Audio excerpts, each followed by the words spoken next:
নমস্কার বন্ধুরা, শুভ সকাল। আশা করি আপনারা সবাই ভালো আছেন। বিশ্বকর্মা পুজোর শুভেচ্ছা জানিয়ে আজকে আমরা আবার ফিরে এলাম আপনাদের কাছে। আজকে আপনাদের দেখাবো আগের দিনে তৈরি করে রাখা পনির দিয়ে পনির বাটার মশলা। চলুন এবার দেখা যাক পনির বাটার মশলা তৈরির পদ্ধতি। কড়াই গরম করে তাতে 2 চামচ তেল, কিছুটা বাটার দিয়ে দিলাম।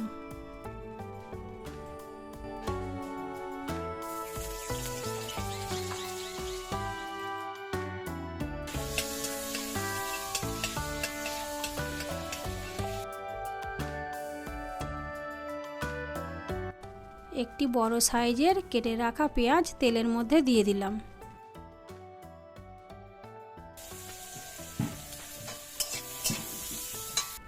এবার পেঁয়াজগুলিকে কিছুক্ষণ নাড়াচাড়া করব।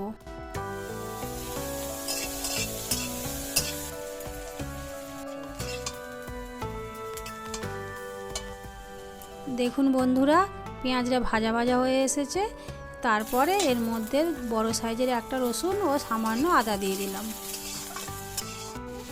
এগুলিকে কিছুক্ষণ নাড়াচাড়া করার পর 10টি কাজু বাদাম ও একটি বড় সাইজের টমেটো দিয়ে ঢাকা দিয়ে দিলাম। কিছুক্ষণ পর ঢাকা খুলে এগুলিকে ভালো করে নাড়াচাড়া করে নিলাম।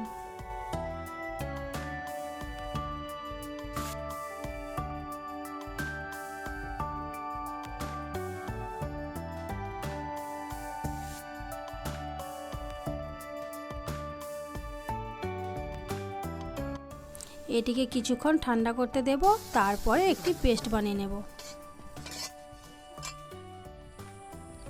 এবার আগে থেকে কেটে রাখা পনিরগুলিকে ভেজে নেব।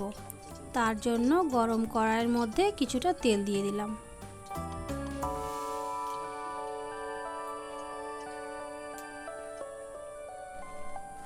এবার আমরা তেলের মধ্যে পনিরগুলো দিয়ে দিলাম।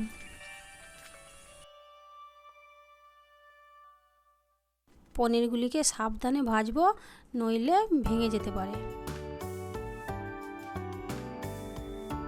পনিরগুলিকে বেশি লাল করব না, কারণ বেশি ভাজলে পনির শক্ত হয়ে যায়।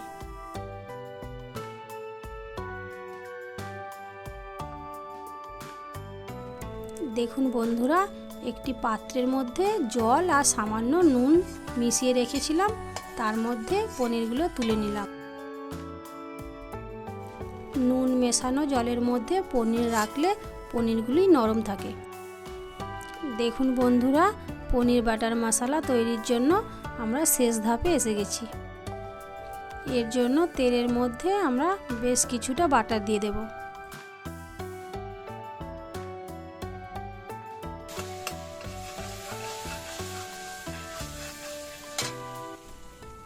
বাটার পুরোপুরি গলে যাওয়া অবধি অপেক্ষা করব। এবার ফোড়নের জন্য সামান্য জিরে, 4টি এলাচ, 4টি লবঙ্গ ও কিছুটা দারচিনি দিয়ে দেব।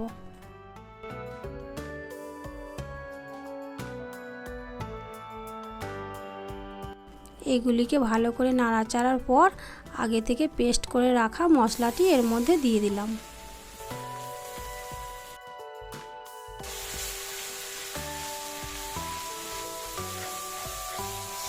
এরপর মশলাটিকে ভালো করে কষাতে থাকব।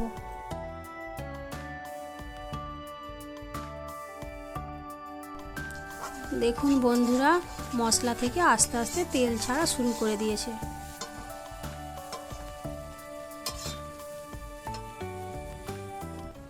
মশলা ভালোভাবে কষা হয়ে গেছে, তেলও পুরোপুরি ছেড়ে দিয়েছে। এরপর মশলার মধ্যে 1/2 চামচ লঙ্কা গুঁড়ো, 1/2 চামচ জিরে গুঁড়ো, 1/2 চামচ হলুদ গুঁড়ো ও 1/2 চামচ ধনে গুঁড়ো দিয়ে দিলাম।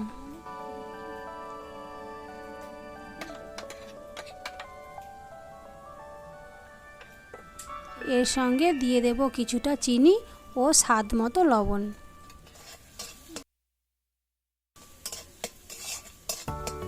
এবার মশলাটিকে ভালো করে কষাতে থাকবো।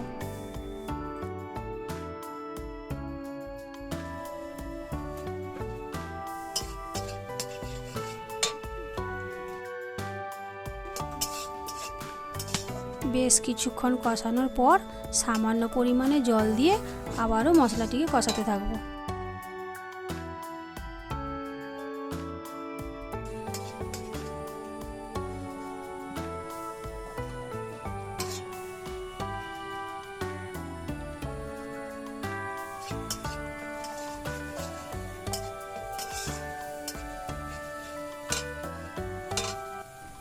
দেখুন বন্ধুরা, মশলা ভালো করে কষানো হয়ে গেছে।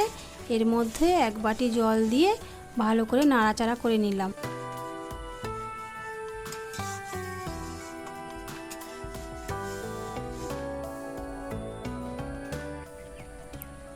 তারপর এর মধ্যে আরও 2 বাটি জল দিয়ে দিলাম।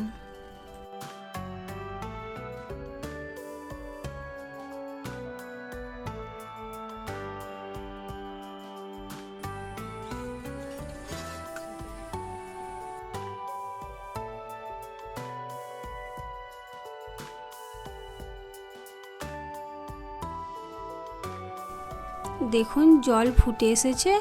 এরপর নুন জলে ভিজিয়ে রাখা পনিরগুলি এক এক করে দিয়ে দেব।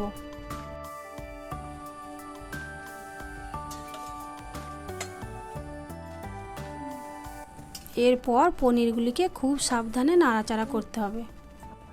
এরপর আমরা আমাদের স্বাদ মতো লবণ দিয়ে দেব। আপনারা অবশ্যই আপনাদের স্বাদ মতো লবণ দিয়ে দেবেন।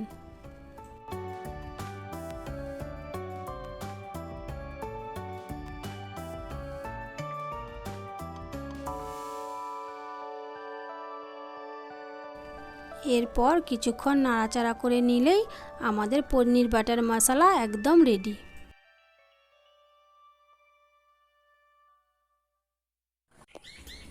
এবার এটিকে আমরা একটি পাত্রের মধ্যে ঢেলে নেব।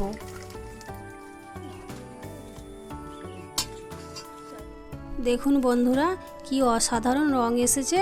আপনারা অবশ্যই আপনাদের বাড়িতে এই রেসিপি বানাবেন আর খেয়ে বলবেন কেমন হয়েছে। আমার ভিডিও আমি এখানেই শেষ করলাম। যদি আপনাদের ভালো লাগে কমেন্টে অবশ্যই জানাবেন। নমস্কার।